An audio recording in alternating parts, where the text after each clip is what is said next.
the jelly is now going down my pants. It's really uncomfortable. All right, now for the serious part of the show. My first guest was mayor of New York for 12 years and is now a successful radio and TV personality.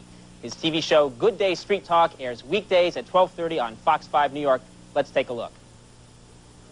You're still ducking the fact that your commercials are... No, wait a minute. You just asserted you're a big truth-telling. Here's a gentleman who actually asked for the deportation. Here's a guy who asked for the deportation of Haitians, who agreed with the Reagan... But yes, he won. I'm going to the substance. And you're asking, and we're asking you to defend... You're defending a man who, in fact... If you both continue to talk at the same time, we don't hear either one of you. Please welcome Ed Koch.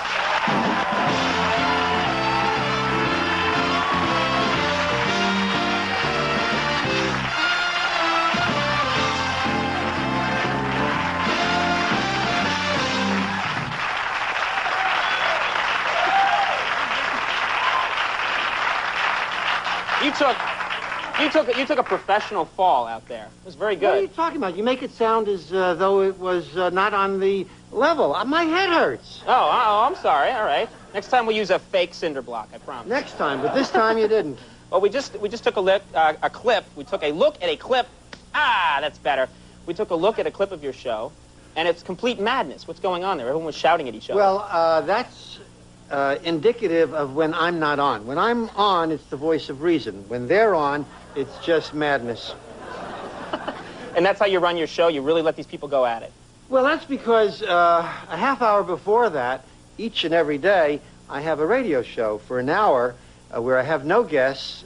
People telephone in, but for the first 20 minutes, it's just a monologue, my monologue. And then I rush over to Channel 5, and that's the hardest part of the day because I only have a half hour depending on the traffic, and I've gotten to the show maybe 2 minutes ahead of time or as much as 15 minutes depending on whether or not the president was in town. Now, in that segment you're discussing the mayoral race, aren't you? Well, for an entire week we discussed the mayoral race, and we had representatives of the Giuliani and Dinkins campaign, and we would ply them with questions, and sometimes they were good and sometimes they were bad. Right. Now, this is an incredibly close and bitter mayoral race. What do you... Oh. It's no bitter than any other race I've ever watched in the mayoralty. It looks bitter because we only have it every 4 years. But the fact is, if you want me to prognosticate... Sure, we'd love it. I believe that tomorrow there will be a Giuliani victory of about 4 points or more.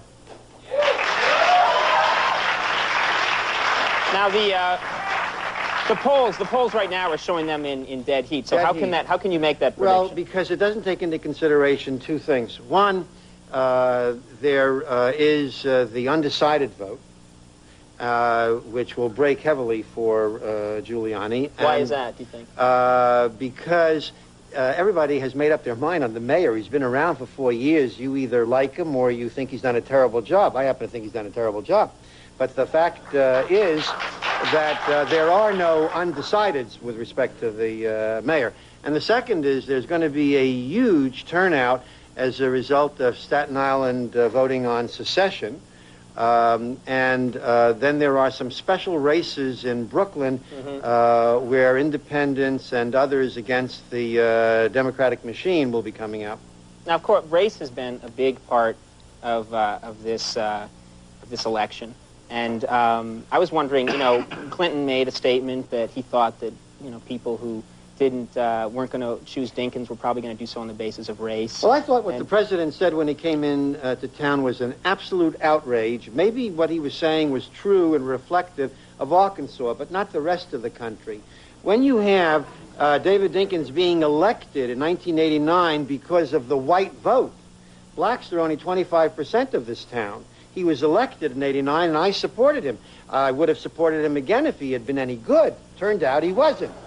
But he could not have won without me. And he knows that, and he has said that. And then you have Carol Mosley Braun in Illinois, a black woman, senator, who was elected in a state that has only 12% blacks.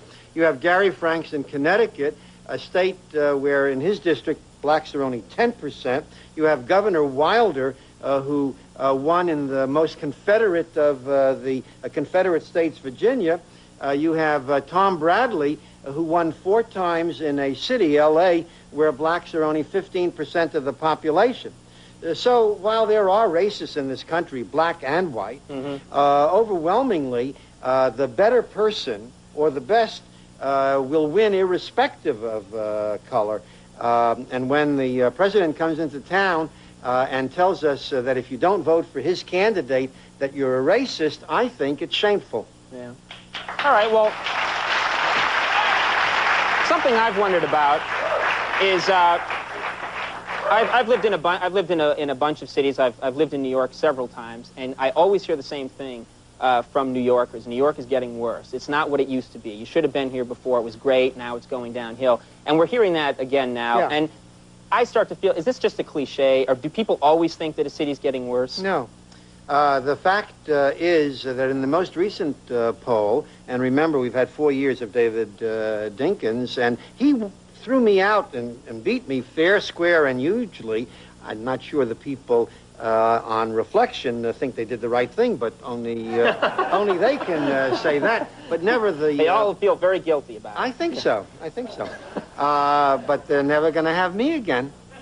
Well, it's true. But they can see you on TV. But what is interesting is that in the most recent Times poll on the subject, 45% of New Yorkers polled said that they would move out of the city if they could, but they can't because, thank God, real estate values make it impossible for them to sell their co-ops. That's why they're here, thank God. That's good news. Thank God they're here. Rejoice. That's good news. You hear that? Real estate's too high. Yay for us. All right. Well, we're going to have to go away for a second. We'll have more with Ed Koch when we come back.